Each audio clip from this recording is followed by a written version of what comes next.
This is the Beats and Balls Show. That guy Ken. JR, the Beatmaker. Mr. Crisp.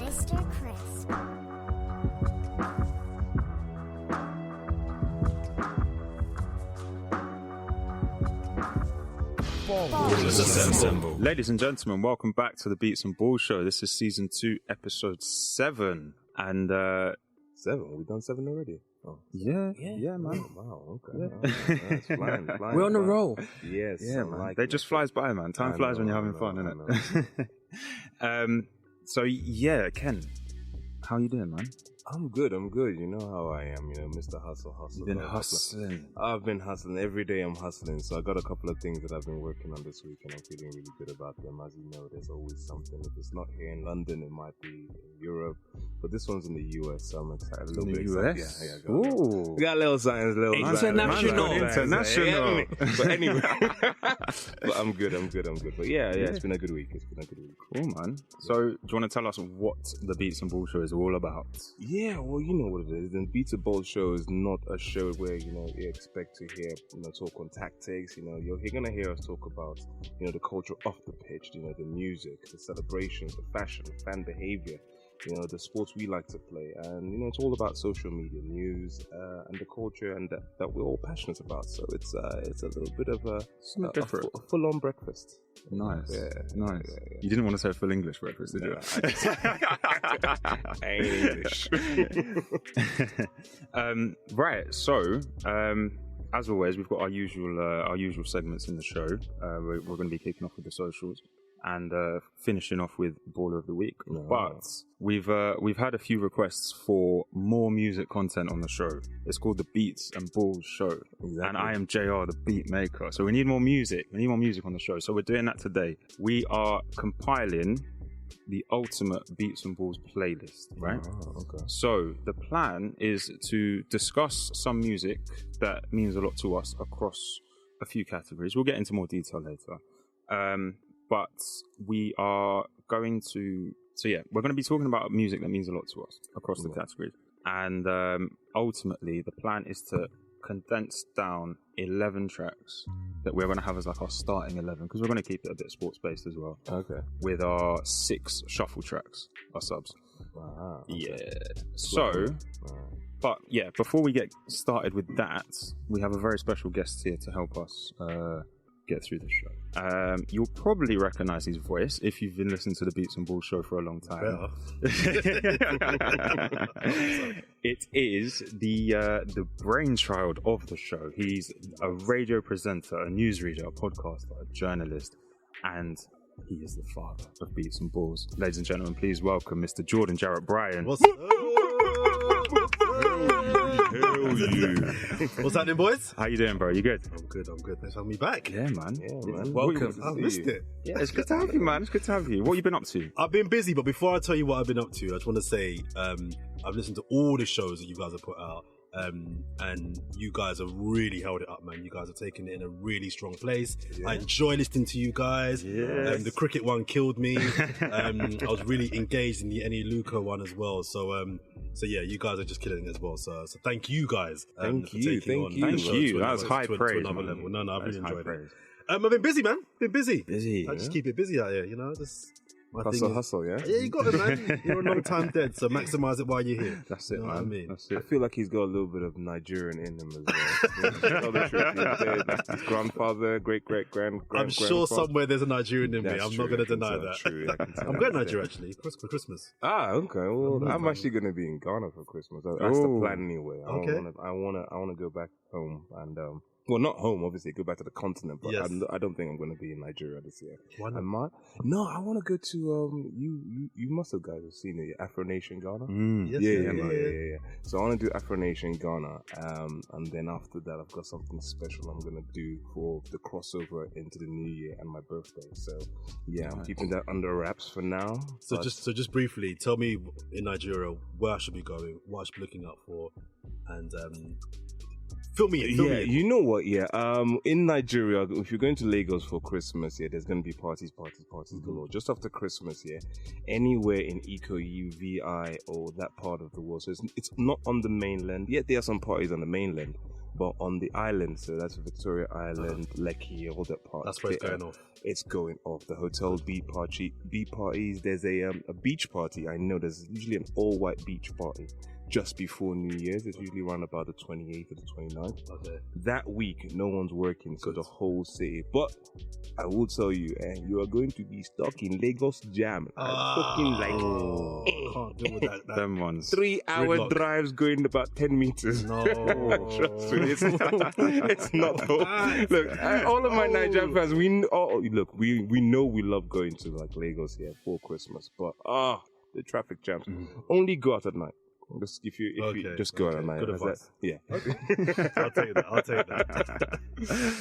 But yeah, you have a good time. The parties are always kicking. It's always popping up. wait, You know, they got stars there. Everyone's out, so it's gonna be good. I'm doing Kenya first, then we're going Kenya to Nigeria. So it'll be fun. Nice. Ken, do I dare get your opinion on the Jollof debate? Well, you're going to Ghana. You're a Nigerian. You know what Come the thing on. is, yeah. To all my Ghanaian friends, yeah, I'm actually going to have to bring my own Nigerian jollof to Ghana because I'm not eating your jollof. I'm just not doing it. Wow. No, the problem is... Shot fired! Wow. You know what it is, yeah? I don't understand how you can make jollof rice with basmati rice, and they keep doing it, yeah, and I'll see it, yeah, and then Ghanaian will serve me jollof, yeah, and it's basmati rice. And I always kind of have to look at it from one side like this because it's... Nah, it's not right. Can I ask first of all what the difference is between the two, and secondly, can I also say that I don't like either. Ooh. I don't like jollof rice. Controversial. See the look on Ken's face right now. I'm sorry. JJB. I'm sorry. JJB, is that because you're a rice and peas man? I'm not a big fan of rice and peas either.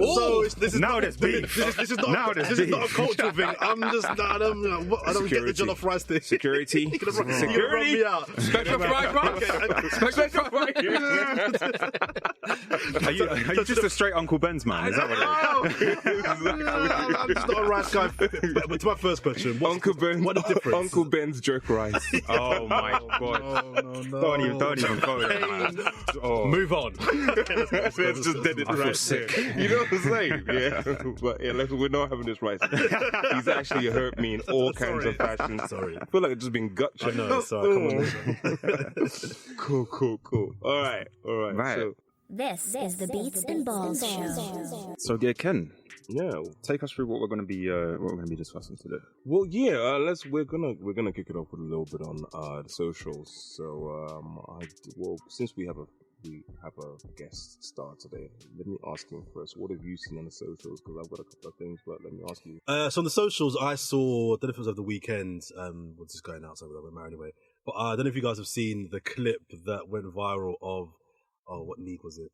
I forgot what league it was, but there was a football game in Europe. Yeah. I think it was the French league, and there's a guy that's kind of, the ball's gone out of play. He's chasing the ball to keep it. You know what I'm talking about? He's chasing the ball to keep it in play. As he's crossed the line, his momentum has crossed the line. He's almost body charged the opposition's manager off his feet onto the floor.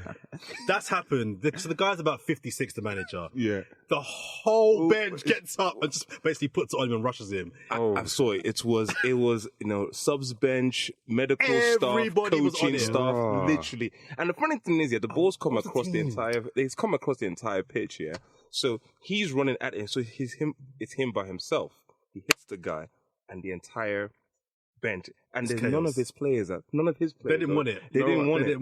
They were like, yeah. Actually, I think it was Leverkusen. I think it was in the German league. Yeah, and what I found out since is that manager of that team, or maybe it's Frankfurt, anyway, is a bit of a legend, and he's meant to be the nicest guy apparently in the world in German football. So it'd be the equivalent of, I suppose, someone doing it to like an Arsene Wenger, someone that you don't want to see knocked over, and you get a bit, even if you're not an Arsenal fan, you don't want to see him knocked on the floor. So it was the equivalent of you sort of thing, and it was funny, but it was funny. But there's a slow motion. Yeah, the best bit is there's a slow motion of him getting hit, and you see his face. He looks like someone's just like checked it, like he's just seen it. You see him just falling back and like, it was funny. It was that is laughed out loud. I need to check that out. I've not seen it. I've heard about it, but I didn't realise it was that comical. Yeah. That's a good one. I wanted to just quickly bring up the YouTube boxing match, the KSI versus Logan Paul. Yeah. Did anyone see it? No, I haven't. Okay, so basically, for anyone who doesn't know, KSI is probably the UK's biggest YouTuber, and Logan Paul, along with his brother, are probably the US's biggest YouTubers. Okay. So they had a fight, I think it was last year, a boxing match, and they went pro. They turned pro for their first fight against each other a couple of nights ago at the Staples Center. Like, it was sold out. And I used to watch KSI's videos like back in the day when I was at school, and he was playing FIFA and he was playing like scary video games with his brother and stuff like this. And now he's rolling down to the ring with Rick Ross singing his entrance music. Really? And yeah, man, like he's in his video. He's on his new on Rick Ross' yeah, new tune. yeah. So it's KSI's tune, isn't it? And then, or is it? I know they kind of collabed on it. I thought it was Rick Ross featuring KSI. Oh, okay. But I could be wrong. But yeah. Is this guy a rapper or something? KSI. Well, he's a YouTuber. Oh, Let's say okay, he's a YouTuber. Okay, right. He's kind of used his sort of newfound fame to kind of delve into other things, hence the boxing and the rapping and all sorts of things. Right. Yeah, he is killing it, man. And so this fight is promoted by Eddie Hearn. KSI was trained by a boxer called Vidal Riley at the Mayweather camp in the US. And like, all in all, for hardcore boxing fans, which I'm not, I'm a casual viewer, it wasn't a great fight, which you're not expecting it to be because they're not professional fighters. But it was more of a spectacle. It was more to say, like, okay, YouTubers are here. Like, we can do what we want. We've got the draw to do anything we want, because the money that we can bring in is second to none. And you've got, they're like headline, they're the main fight, they're top of the bill on an undercard that is full of professional fighters that are actually like fighting for their careers and stuff. And there's fighters that are desperate to get onto this undercard so that they can get on the same platform as these people and get some well, I don't want to say clout, but you know what I mean, like some publicity. Yeah, really. Yeah. Exactly. So I think all in all, really, it's just a lesson on like for boxing to market yourself, man. Because if you could get like professional fighters with this amount of draw, which you have done in isolated instances, I'd say like the best fighters ever, they have that draw. They're great socially, and if social media was in existence for the whole period, like back in Ali's day and all that, he would have been dominating it and everything like that. But it just shows now that like boxing can really benefit from this. And I would suggest if KSI or Logan Paul are listening, don't continue fighting, boys, because it was a bit of a scrap, I'll be honest. And you will get knocked out by professional boxers. Like, yeah, no, literally what you were doing then. KSI was literally just swinging for like the first 2 rounds. But yeah, I mean, it was what it was. It was a spectacle. It was an event. But yeah, just don't make it a regular thing. Don't do it, dog. It's just not worth it. Yeah, and spoiler alert: my socials is Ghost dead. What happened? You guys, do you know that neither of you watch Power? Oh no! I started it years ago, and I'm well behind. You know what? Yeah, what Mr. Chris is shaking his head like he has no social life. He has like he doesn't know about. But I was going to watch it, and you've killed it. No, at the end of the day, it's the end. I'm a big Power fan. At the end of the day, you guys both know I do an event called Truth. So like, you know, that was when we launched it was based off the back of the Power kind of theme and his club in that. So I've just been watching the last season of Ghost. Sorry, of Power, and it's mad. That final episode, yeah. So if you haven't seen it yet, like I said, spoiler alert. Sorry, but I'm not gonna lie. I was planning on watching it. I was too, actually. Yeah. Exactly. Well, now you gotta go. So the thing is, you don't know. They basically they had a mid-season finale, and so it's now coming back in January 2020. So they literally left it on a major cliffhanger. So. Anyway, Power didn't do that. Power did not disappoint. Look, this guy. but you know what? Yeah, they're not many shows that I don't really watch TV. Power has actually just kept up its intensity and its level, and I'm really. How many seasons have there been of Power? 6. Oh, okay. 6 seasons of Power. I think I'm at 3. think I was at 3. Wow. Okay. Well, keep going, man. It's good, man. Get to the end. Get to the end. Well, it's not finished yet, so we don't know. We don't know exactly where. But like I said, it's Ghost Day. Ballers and and Anthems. Anthems. Right, so now we're going to move into the main topic of the show.